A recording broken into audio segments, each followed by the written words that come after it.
First সেমের অনেকে জিজ্ঞাসা করে যে স্যার আপনার কি কোর্স আছে যেটা মাইনরের জন্য বা মেজরের জন্য কোর্সটা পাওয়া যাবে? আমি বলছি অবশ্যই।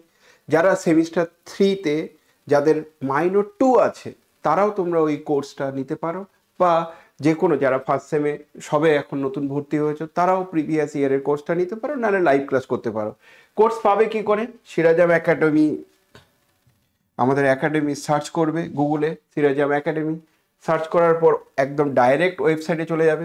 ওয়েবসাইটে চলে গেলেই তোমরা কোর্সের ডিটেলসে এখানে পেয়ে যাবে, বা তুমি ডাইরেক্ট কোর্সের ডিটেলসে নিচের দিকে কোর্সের ইনফরমেশনগুলো পেয়ে যাবে। যেমন সেমিস্টার 1 মাইনরের জন্য মেজরের জন্য কোর্সে যাবে, কোর্সে যাওয়ার পর তুমি যদি দেখতে চাও যে এখানে কি কি আছে, কন্টেন্ট কি আছে, তো কন্টেন্টটা তুমি গেলেই কন্টেন্টে সব কিছু ইনফরমেশন পেয়ে যাবে। কন্টেন্ট দেখার পর দেখবে যে সব প্রায় পড়ানো আছে। যদি তোমার হেল্পফুল মনে হয়, যে না কন্টেন্ট দেখার পর মনে হলো যে এটা নেওয়া উচিত, তবেই পারচেস করো, আদারওয়াইজ করবে না। ওকে, থ্যাংক ইউ।